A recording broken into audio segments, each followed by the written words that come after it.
स्टडीमेंट्री YouTube channel पर एक बार फिर से हार्दिक स्वागत है। आज हम आपके सामने लेके आए हैं NCERT क्लास 12th। ये अपनी नई जो बुक है, इसमें हम बात करने जा रहे हैं पॉलिटिकल साइंस सब्जेक्ट की। पॉलिटिकल साइंस में आज हम जिस अध्याय की बात करने जा रहे हैं उसका नाम है नियोजित विकास की राजनीति। इससे पहले हमने राजनीति विज्ञान, भूगोल, हिंदी साहित्य, इनसे संबंधित और जो विषय हैं उनके वीडियो इस चैनल पर अपलोड कर दिए हैं। आप वो वीडियो भी जाकर देख सकते हैं। और अगर आप इस वीडियो पर नए हैं तो चैनल को सब्सक्राइब करना ना भूलें। शुरू कर रहे हैं हम आज का ये अपना अध्याय 3। पहले क्वेश्चन की हम बात करें, भारत की शुरुआती दौर के विकास में निम्न में से कौन सा विचार शामिल नहीं है? नहीं वाला ये पूछा है तो इसमें 3 विचार शामिल हैं, नियोजन, आत्मनिर्भरता और सहकारी खेती। ये तीनों तो इसमें शामिल हैं, मगर उदारीकरण जो है ये बाद में शामिल किया गया विचार था, तो ये पहले शुरुआती दौर में ये शामिल नहीं था। बॉम्बे प्लान कब प्रस्तुत किया गया? तो बॉम्बे प्लान जो प्रस्तुत किया गया था 1944 को। योजना आयोग की जगह नीति आयोग ने कब जगह ली? कि नीति आयोग कब बना था? तो ये बना था 2015 को। दूसरी पंचवर्षीय योजना में मुख्य जोर किस पर बल दिया गया था? तो दूसरी जो पंचवर्षीय योजना है उसमें सर्वाधिक बल जो है वो उद्योग निर्माण पर दिया गया था। लौह अयस्क का विशाल भंडार कहाँ पर माना जाता है? तो ये उड़ीसा जो राज्य है उसको लौह अयस्क का विशाल भंडार वाला राज्य माना जाता है। भारत में नए आर्थिक सुधारों की शुरुआत किस सरकार के समय हुई थी? तो वो सरकार थी PV नरसिम्हा राव की सरकार। अगर आपको वो ईयर याद है तो वो ईयर भी आप बता सकते हैं। PV नरसिम्हा राव कब से लेकर कब तक प्रधानमंत्री रहे थे? नेक्स्ट क्वेश्चन है, बॉम्बे प्लान के बारे में निम्नलिखित में से कौन सा वाक्य सही है? इसमें सिर्फ एक वाक्य सही है, बाकी सभी गलत हैं। तो यहाँ हम देखते हैं यह भारत के आर्थिक भविष्य का ब्लूप्रिंट था, तो ये बात बिल्कुल सही है। हम अगला वाक्य भी देख लेते हैं, इसकी रचना कुछ अग्रणी उद्योगपतियों ने की थी, तो ये बात भी सही है। तीसरा वाक्य है, इसमें नियोजन के विचार का पुरजोर समर्थन किया गया, तो ये तीनों ही बात बिल्कुल सही हैं। तो चौथा ऑप्शन इसका सही हो जाएगा, सभी वाक्य सही हैं। अगला क्वेश्चन है, द्वितीय पंचवर्षीय योजना के योजनाकार का नाम इसमें पूछा है, तो वो हैं पंचवर्षीय योजना के योजनाकार माने जाते हैं। अगला क्वेश्चन है, पंचवर्षीय योजना में भारी उद्योगों के विकास पर जोर दिया गया, तो भारी उद्योगों के विकास पर जोर दिया गया था दूसरी पंचवर्षीय योजना में। उसका समयकाल क्या है ये आपको कमेंट में बताना है। केरल के विकास और नियोजन के लिए जो रास्ता चुना है उसको केरल मॉडल के नाम से जाना जाता है। 1944 में उद्योगपतियों के समूह के द्वारा नियोजित अर्थव्यवस्था का जो प्रस्ताव है उसको बॉम्बे प्लान के नाम से जाना जाता है। इकोनॉमी ऑफ परमानेंस, इस पुस्तक के लेखक की हम बात करें तो इस पुस्तक के जो लेखक हैं उनका नाम है JC कुमारप्पा। भारतीय सांख्यिकी संस्था के संस्थापक कौन हैं? तो वो हैं PC महालनोबिस, जो दूसरी पंचवर्षीय योजना के योजनाकार माने जाते हैं। केरल मॉडल में शिक्षा एवं स्वास्थ्य पर बहुत अधिक जोर दिया जाता रहा है। चौथी पंचवर्षीय योजना जो है वो 1966 से शुरू होनी थी। अगला क्वेश्चन है, वामपंथ से उन लोगों की तरफ संकेत किया जाता है जो गरीब और पिछड़े सामाजिक समूह की तरफदारी करते हैं। अगला है, पहली पंचवर्षीय योजना का मूल मंत्र था धीरज, लेकिन दूसरी योजना की कोशिश तेज गति से संरचनात्मक बदलाव की मानी जाती थी। अगला है 1 जनवरी 2015 को योजना आयोग के जगह नीति आयोग का गठन किया गया। बॉम्बे प्लान योजना भारत के उद्योगपतियों के द्वारा 1944 में तैयार की गई थी। योजना आयोग की जगह नई जो संस्था बनी थी 1 जनवरी 2015 को, उसका नाम था नीति आयोग। नीति आयोग के अध्यक्ष कौन होते हैं? तो वो होते हैं प्रधानमंत्री। आपको ये बताना है वर्तमान समय में नीति आयोग का अध्यक्ष कौन है।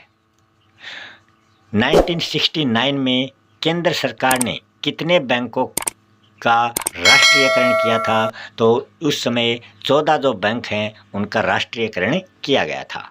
भारतीय सांख्यिकी संस्थान के संस्थापक की बात करें तो वो थे पीसी महालनोबिस।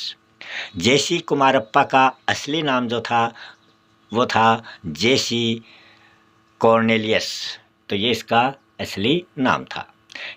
किस पंचवर्षीय योजना में भारी उद्योगों पर बल दिया गया? तो वो हमने बात कर ली है दूसरी पंचवर्षीय योजना। आगे है बॉम्बे प्लान क्या था?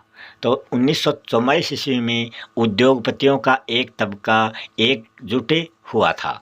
इस समूह ने देश में नियोजित अर्थव्यवस्था चलाने के लिए एक संयुक्त प्रस्ताव तैयार किया, जिसे बॉम्बे प्लान के नाम से जाना जाता है। अगला प्रश्न है भारत में नियोजन के 2 प्रमुख उद्देश्य कौन कौन से हैं? तो पहला उद्देश्य है देश की राष्ट्रीय इकोनॉमी है उसको बढ़ाना। दूसरा उद्देश्य है क्षेत्रीय असंतुलन को कम करना। अगला है विकास के शुरुआती दौर में उठे 2 प्रमुख सवाल क्या थे? तो पहला सवाल उठा था कृषि बनाम उद्योग, दूसरा सवाल उठा था निजी क्षेत्र बनाम सार्वजनिक क्षेत्र।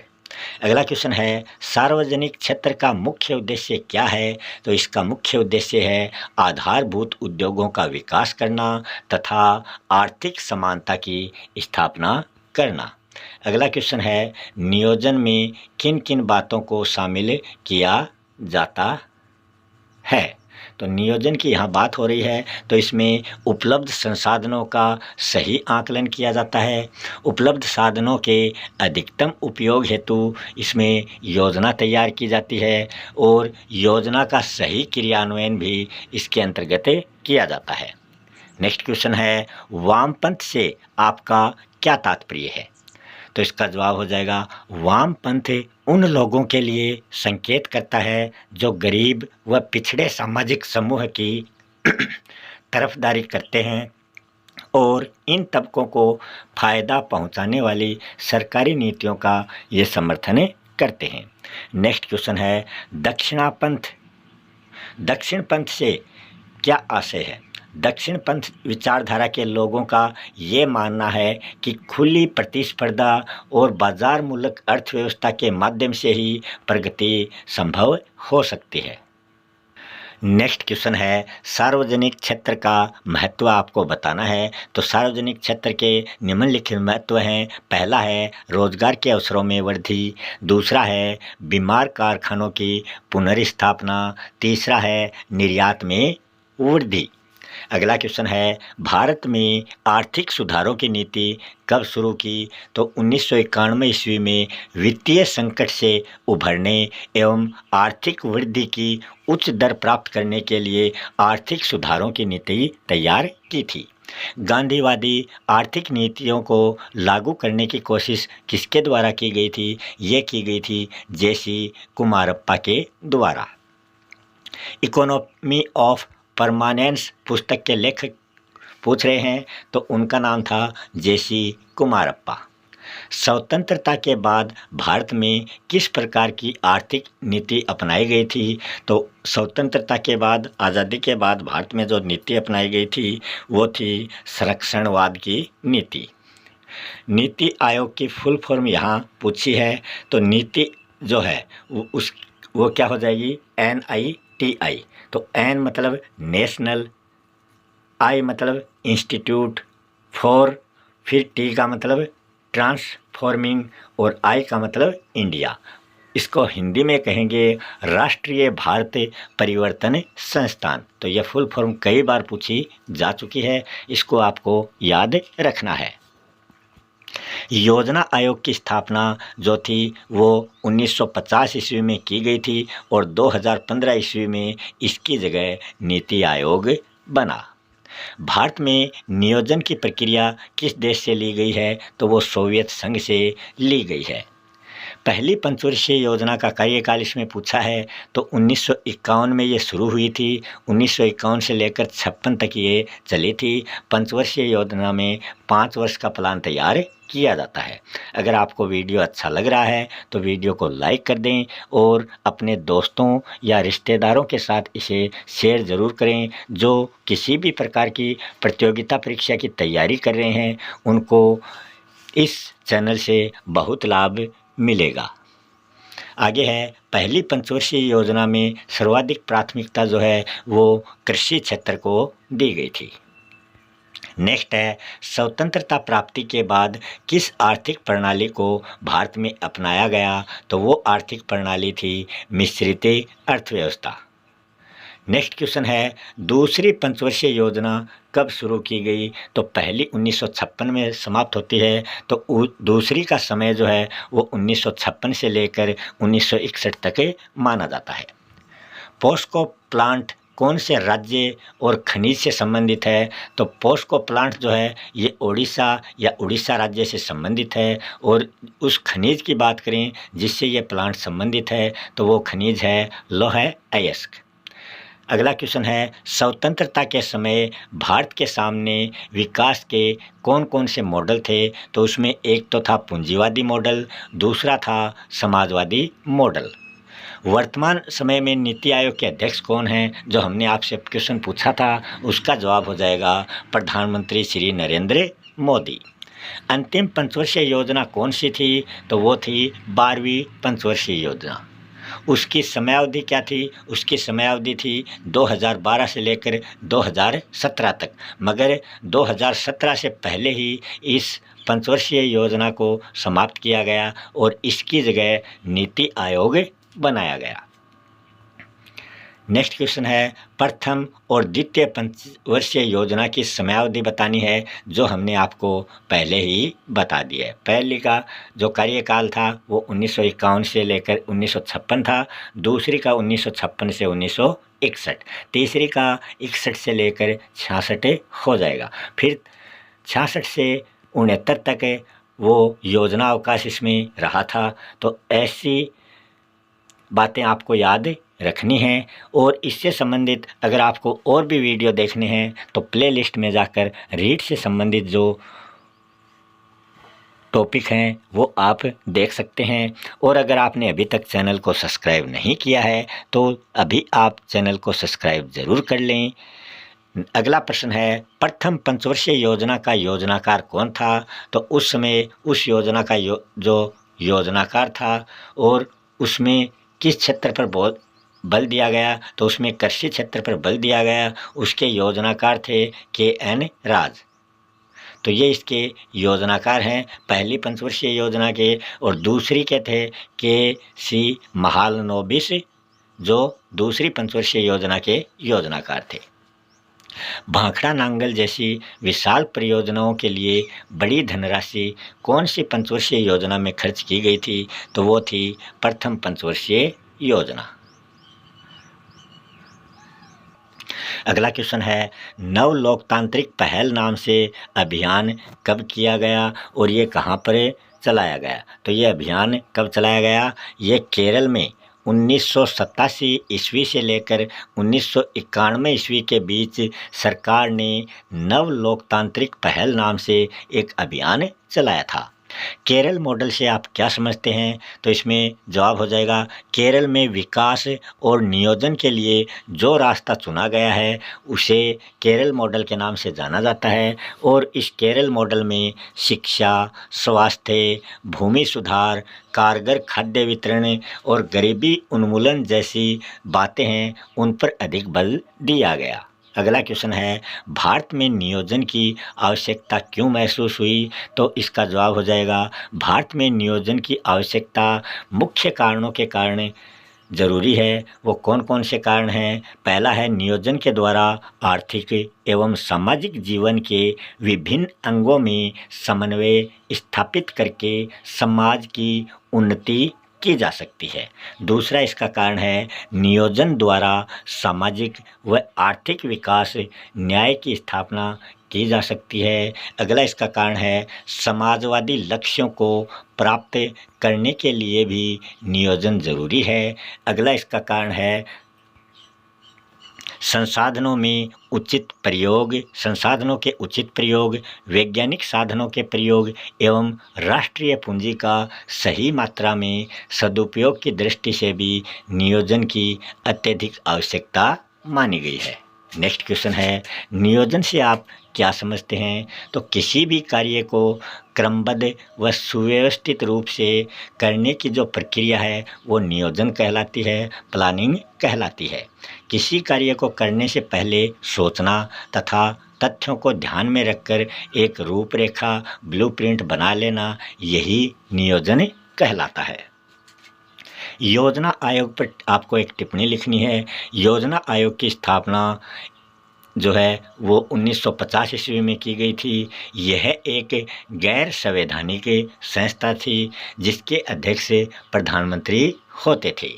इसका मुख्य कार्य था भारत के लिए योजना बनाना और वर्तमान में योजना आयोग को समाप्त करके 1 जनवरी 2015 को उसकी जगह नीति आयोग का गठन किया गया।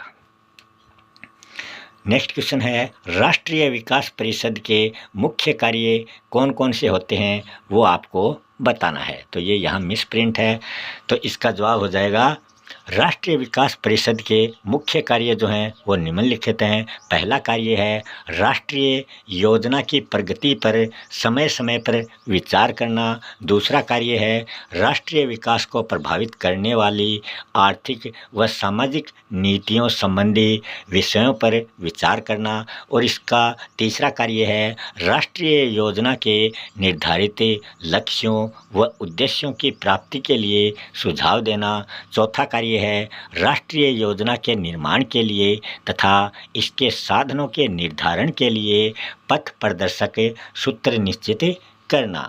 अगला कार्य है, योजना आयोग द्वारा तैयार की गई राष्ट्रीय योजना पर विचार करना। नेक्स्ट क्वेश्चन है, पंचवर्षीय योजनाओं के प्रमुख उद्देश्य क्या हैं ये आपको लिखने हैं। तो इसका जवाब हो जाएगा, सबसे पहला है आर्थिक वृद्धि। आर्थिक वृद्धि से अभिप्राय है निरंतर घरेलू उत्पाद तथा प्रति सकल घरेलू उत्पाद में वृद्धि करना। लोगों के जीवन स्तर में सुधार लाने के लिए आर्थिक संवृद्धि बहुत ही जरूरी है। दूसरा इसका उद्देश्य है आधुनिकीकरण। उत्पाद में नई तकनीक का प्रयोग तथा सामाजिक दृष्टिकोण में परिवर्तन को आधुनिकीकरण की संज्ञा दी जाती है और यह आधुनिकीकरण पंचवर्षीय योजना का प्रमुख उद्देश्य माना जाता था। अगला उद्देश्य है आत्मनिर्भरता व समानता। पंचवर्षीय योजना का उद्देश्य आयात को कम करके उत्पादन में भारत को आत्मनिर्भर बनाना था तथा अमीर व गरीब के बीच की दूरी को कम करके समानता स्थापित करना ही इसका प्रमुख उद्देश्य था। नेक्स्ट क्वेश्चन है, मिश्रित अर्थव्यवस्था का अर्थ आपको बताना है और फिर मिश्रित अर्थव्यवस्था की विशेषताएं कौन सी होती हैं वो आपको बतानी है। तो इसका जवाब हो जाएगा, भारत के विकास के लिए पूंजीवादी और समाजवादी मॉडल दोनों की कुछ बातों को लिया गया है और उन्हें मिले जुले रूप से लागू किया गया। इसी कारण भारतीय अर्थव्यवस्था को मिश्रित अर्थव्यवस्था की श्रेणी में रखा जाता है। मिश्रित अर्थव्यवस्था की विशेषताओं की हम बात करें तो इसकी प्रमुख विशेषताओं में पहली है, इसमें खेती, किसानी, व्यापार और उद्योगों का एक बड़ा भाग निजी क्षेत्र के हाथों में रहा है।